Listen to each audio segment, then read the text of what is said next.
Welcome to the StarPodLog comic scene with your hosts, Jeff and Tony.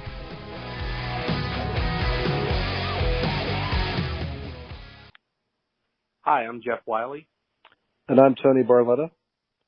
And we are here today to discuss the Joker's 80th anniversary and the Joker's history. 80 years is a long time. 80 years is a long time, and the Joker is such an enduring character.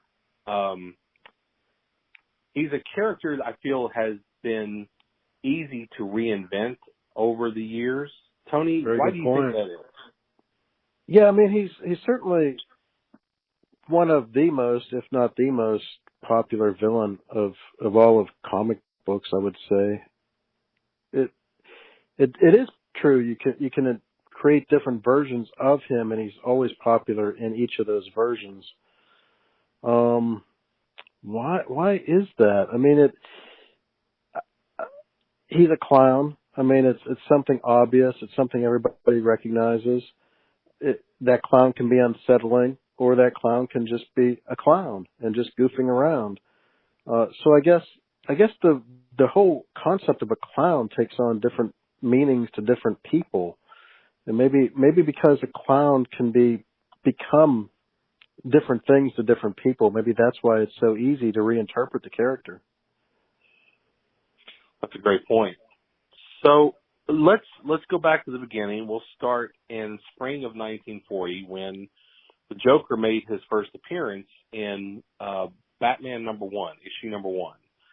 And he was created by Bob Kane and Bill Finger, and there's also a third name out there that has been he has been somewhat credited with the Joker's creation, but it is also a point of controversy.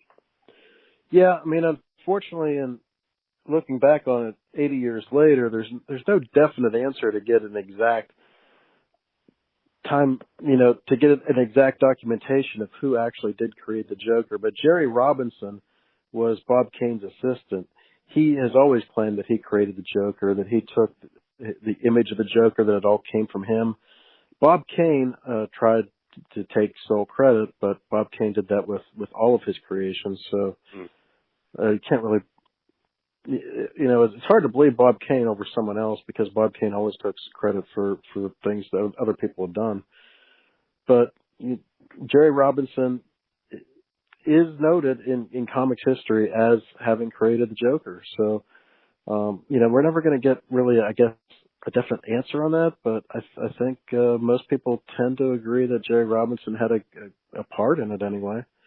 I was lucky enough to have met him once at Heroes Con. Very nice guy. So, in my research for this conversation, I learned something that I didn't know, and that is the Joker was only scheduled to appear in 2 issues of Batman. They had plans to... That's amazing. It really is. They were going to kill him off and move forward, and they were hesitant to bring him back because they thought that bringing him back would make Batman appear inept as a crime fighter. I can understand that point, certainly. I can too. But at the same time, when you've created something that has lasting appeal, it's hard to get rid of it forever. And when you're putting something together, those stories back then, Batman was mostly fighting gangsters. So it was one of the few of that era where he was fighting something other than a gangster, and it probably it stood out as being very different. And I'm sure that Bob Kane, Bill Finger, and Jerry Robinson realized that when they were putting it together, that they had something more there than killing him off after 2 issues didn't make sense. If it felt important, why not keep him around? Oh, sure. And as it turns out, he ended up appearing in, and I believe I'm saying this correctly, the Joker appeared in 9 of the next 12 issues of Batman. Wow. That's a lot. 9 of 12. There's only 3 issues where he didn't appear.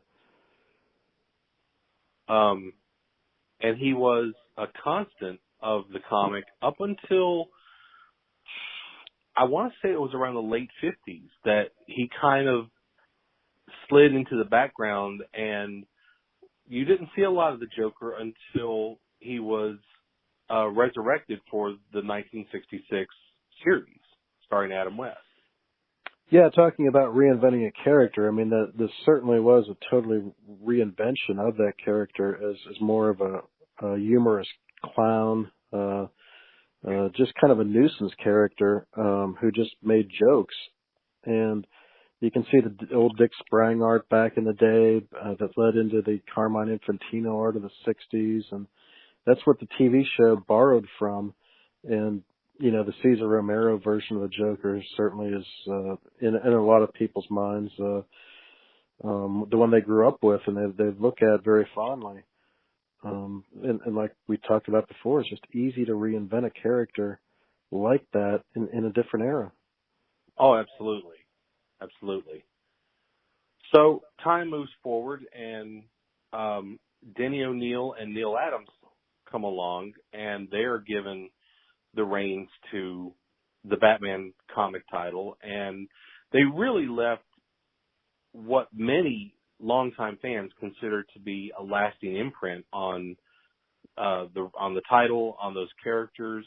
To many people, Neil Adams is the definitive Batman artist, even to this day. Absolutely. Neil Adams brought a realism to those characters that really struck a chord with fans. It's why those comics of that era are still popular today and looked at so fondly by fans. You had a stark contrast of going from the humorous joke storylines and character depictions of the 50s and 60s into the serious depictions of Joker.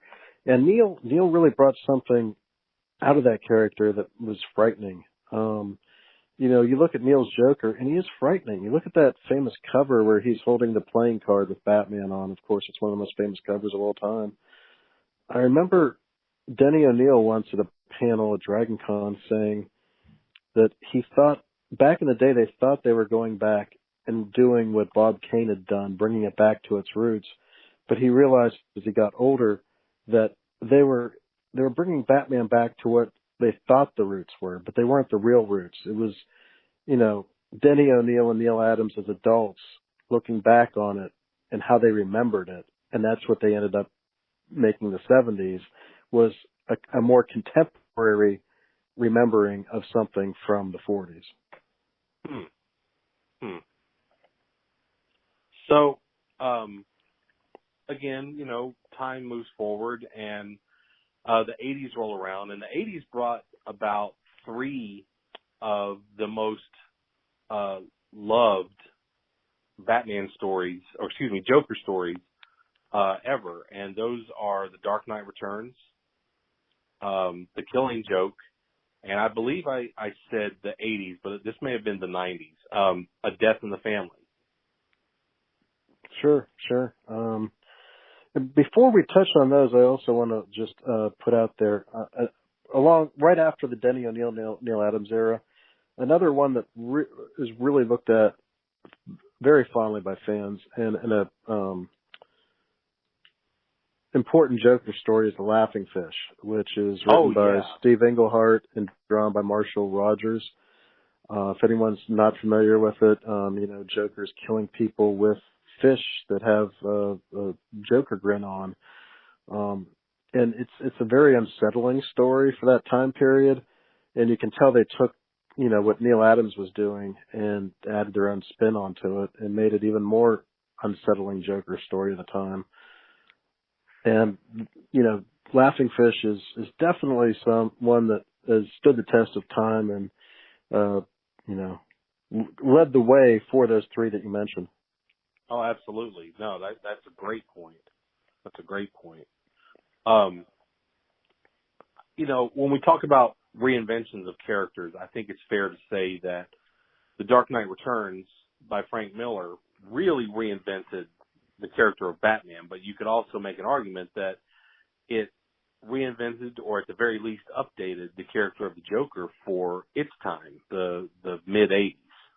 Absolutely. I remember when Dark Knight Returns came out from Frank Miller, and at the time I was just getting into comics, and I was collecting stuff I'd grown up with, stuff that I recognized, like superpowers, because I watched the cartoon show.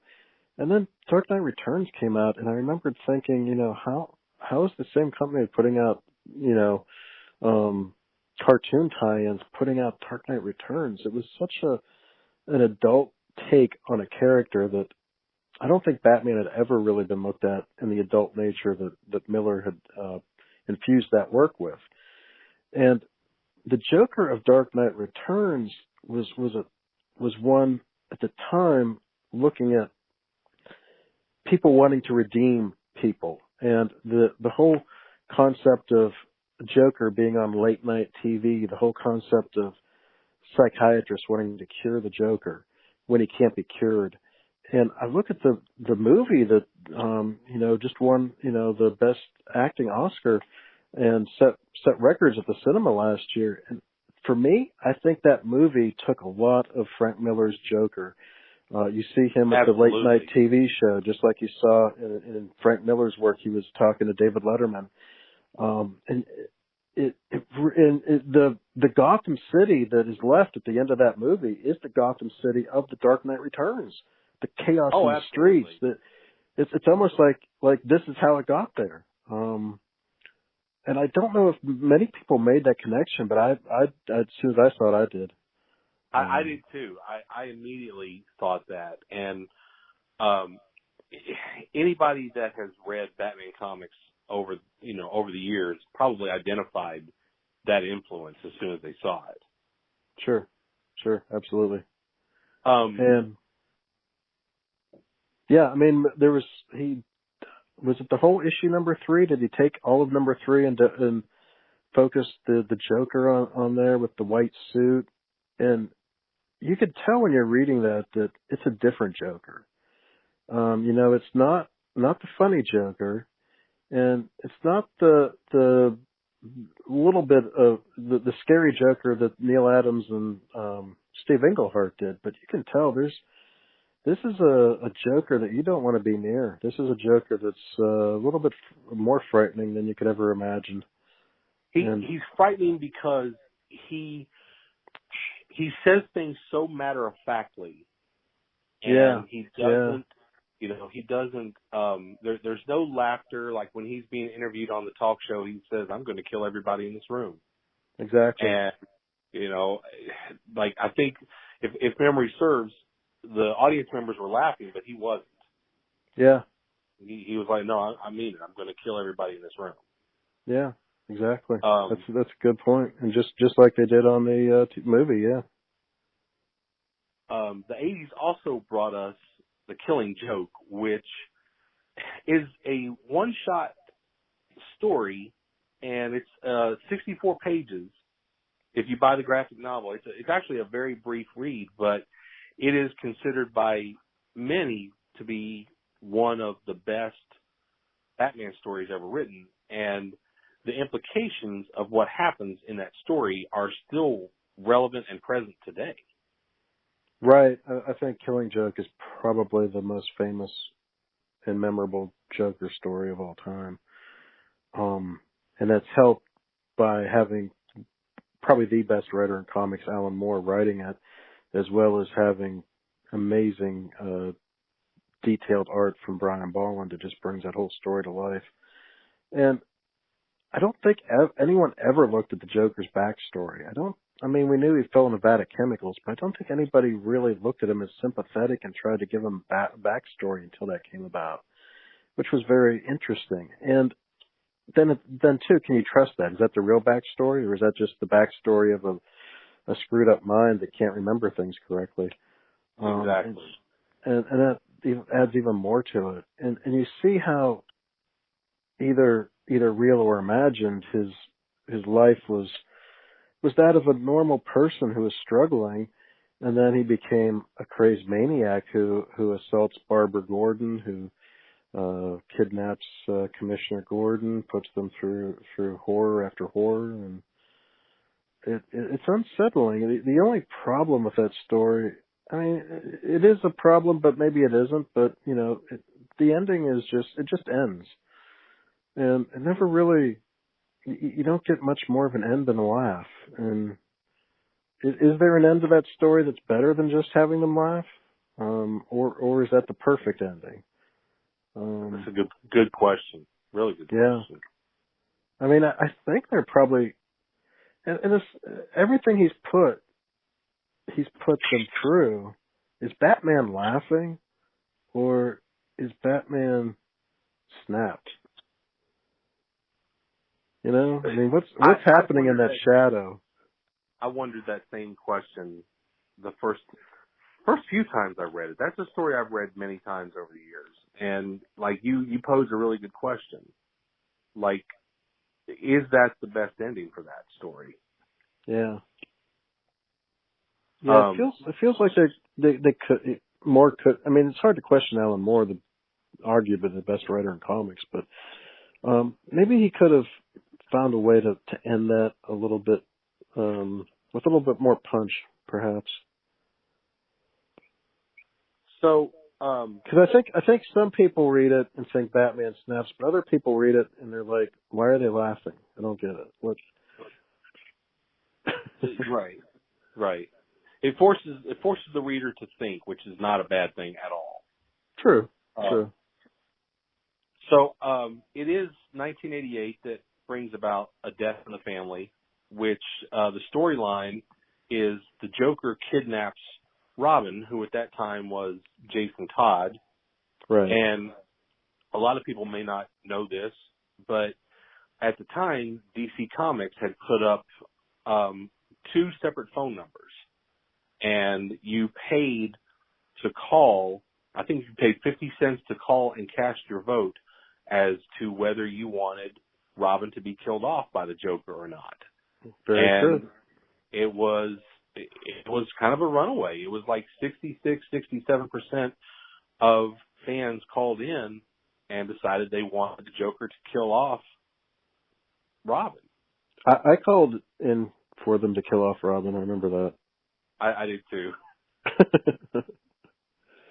I mean, I think at the time it was because Frank Miller's Dark Knight Returns was so strong, and his Year One was so strong.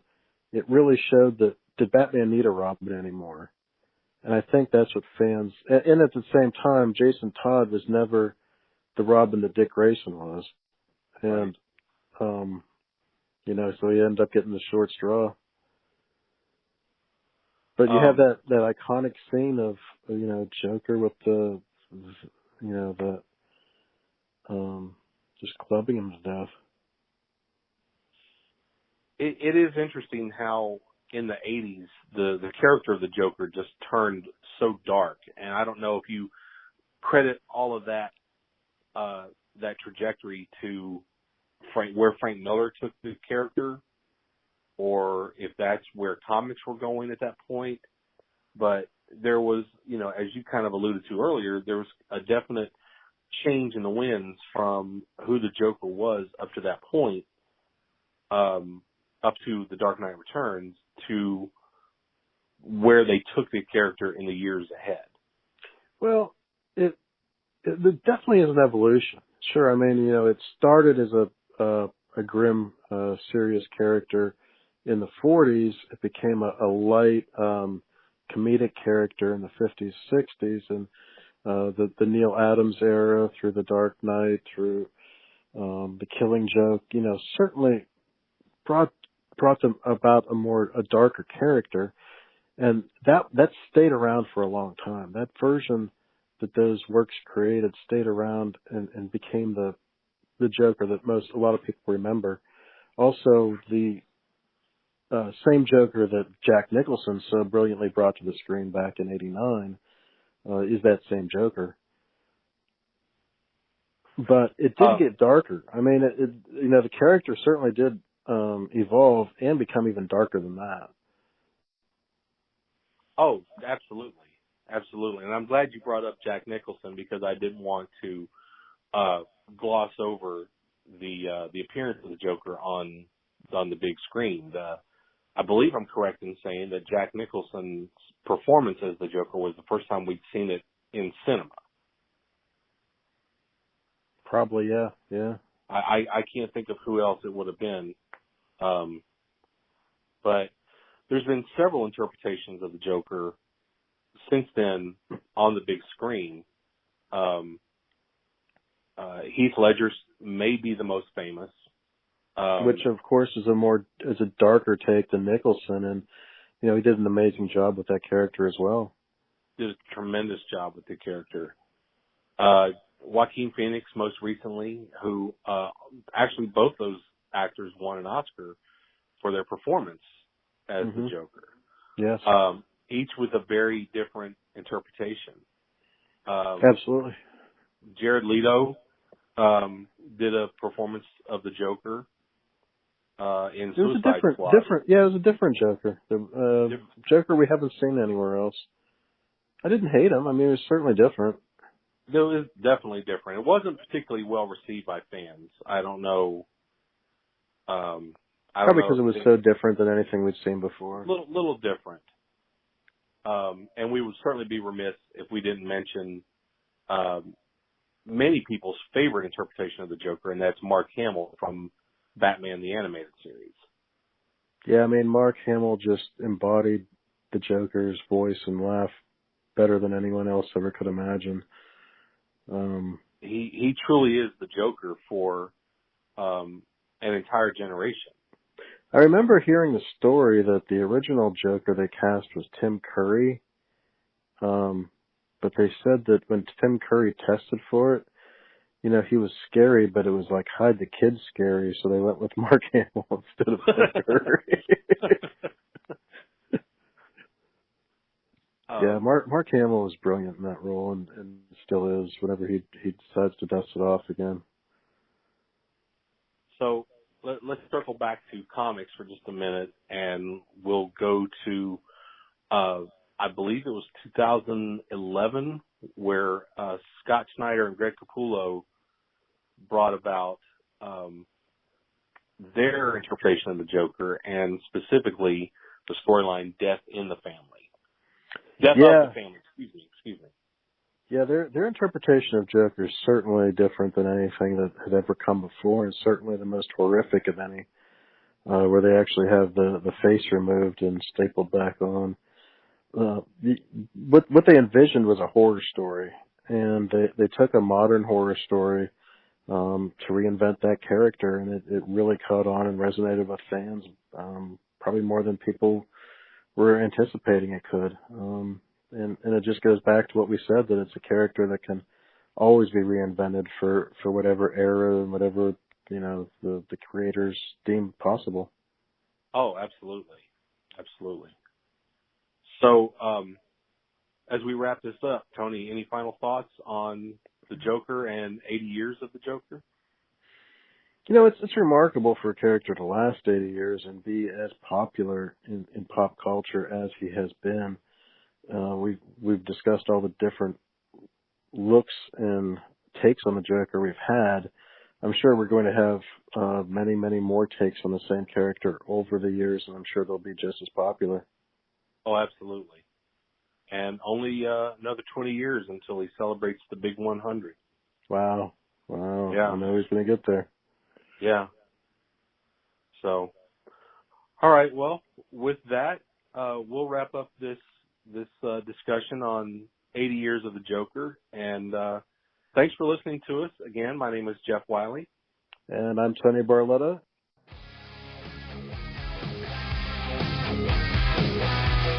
Thanks for listening.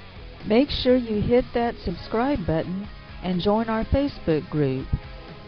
Live long, and may the force be with you. Nanu Nanu.